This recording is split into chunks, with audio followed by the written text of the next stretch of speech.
So as we leave that incredible place, we start heading down through this seemingly endless drop. Off to the left here, it's just like 600 meters down to death, and the kids and Tan had already taken off, and it's sketchy as, and I'm thinking, oh shit, Ollie and Will are out in front. I can't find them anywhere. I was a bit slow, and I'll put you over to Ollie, and he'll tell you exactly how he felt. So as you can see up here, I'm waiting here for Dad, trying to just take in my surroundings and trying to ignore the 500-foot drop to my left, while still trying to stay on this little single track in front of me. Just coasting through, just on second gear, just letting the engine take me down the hill, not doing too much accelerating, but still just amazing riding. And me being fairly new to riding, to just jump into what looks like just the deep end for me, it was a bit daunting at first, but once I got used to it, I felt a little bit better, got a little bit more comfortable with the bike's weight and how I could traverse myself with these trails, and making sure I'm just riding in my comfort zone, not doing anything overextending, and just making sure that I feel safe. Now I've caught up to Ollie. As a motorcycle trainer, and having your kid out in front of you, you start to scream out commands to the poor kid. So not only is he bloody cruising along trying to fight for his own life and staying on this bike, but he's got his old man yelling at him from behind, look ahead, keep your eye on the track ahead. It is super important to do, because as soon as you look left, just like any sort of driving, whether it be motorcycles or driving cars, where you're looking is where you're going to go. So yeah, I realised I was filming, and then I'm watching this and I'm sort of cringing at yelling at my lad, but you do what you got to do as a dad, and if you're yelling something out that makes the slightest bit of difference and keeps him alive, at least you've put in the effort.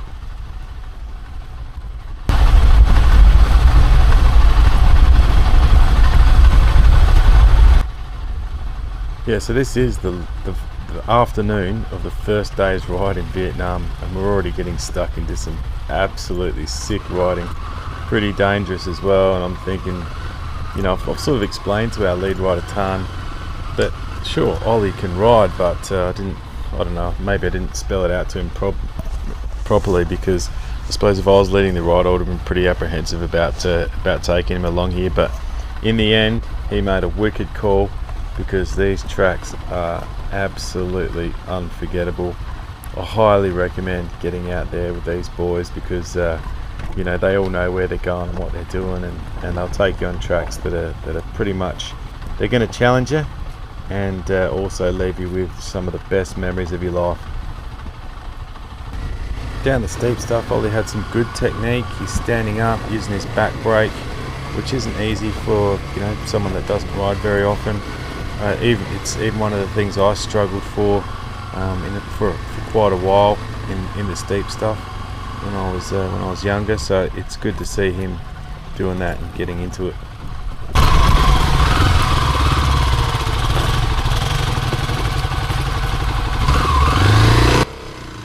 Getting into some harder stuff now, and the KLXs were pretty good. The little KLX 250s, good clutch on them, quite easy and smooth to use.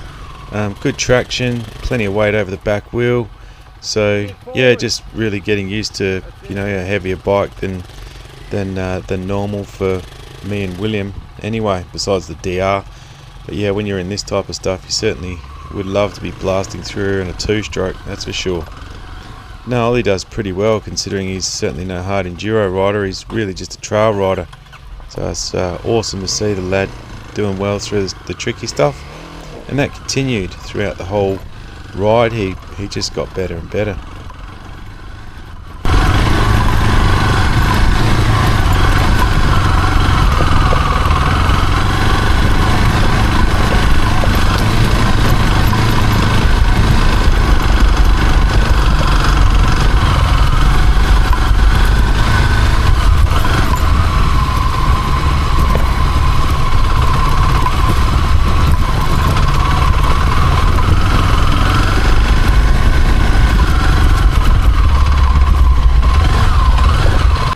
So we start to get into some full backcountry riding now. You know, all these little homemade bridges, and we are just cruising through dried up rice paddies.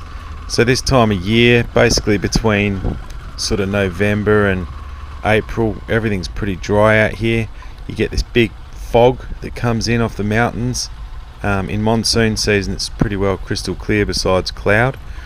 So yeah, we're just traversing through this old school bit of territory here, and you know, you see all these old little shacks and pigs and cows and water buffalo floating around everywhere, and then yeah, every you know, sort of few hundred meters is one of these tiny little bridges, and you swear that you're just going to fall through it, especially my fat ass, that's for sure.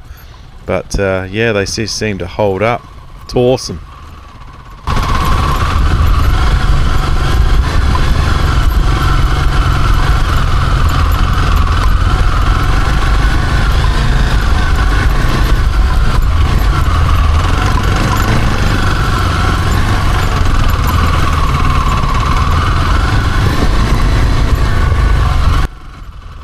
The funny thing is, you're flexing through here, you know, you're not going fast at all, maybe 20-30 k's now at the most, but you know, you're having a blast because all the territory, the terrain, the dirt, it's all completely unknown. Never ridden anything like this before. You're seeing things you've never seen before. Like, I've never seen one of those huts before.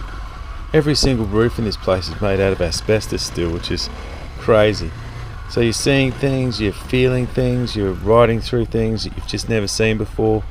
Off in the distance, you just got these epic views. You don't know what's around the corner.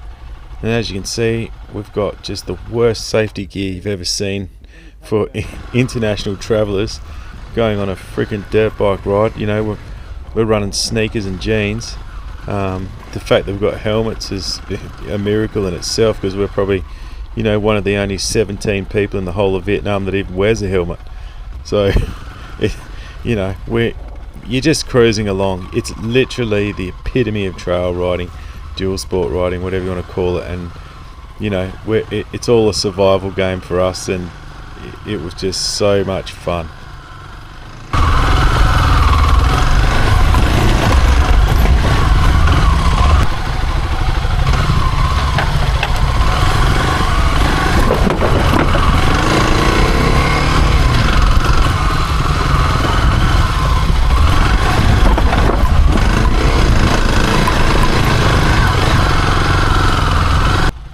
Some of these little bridges you come to, this one in particular, I'm like, no way, this is going to collapse. I was sketched out. I thought, nah, I'm going for it. Thanks for waiting, son. Now here's a classic dried up rice paddy on the left. Apparently during the monsoon or during the wet season, this is all, everywhere you can see, it's just lush green. All these rice paddies are chockers. There's thousands of people everywhere just working. It's awesome.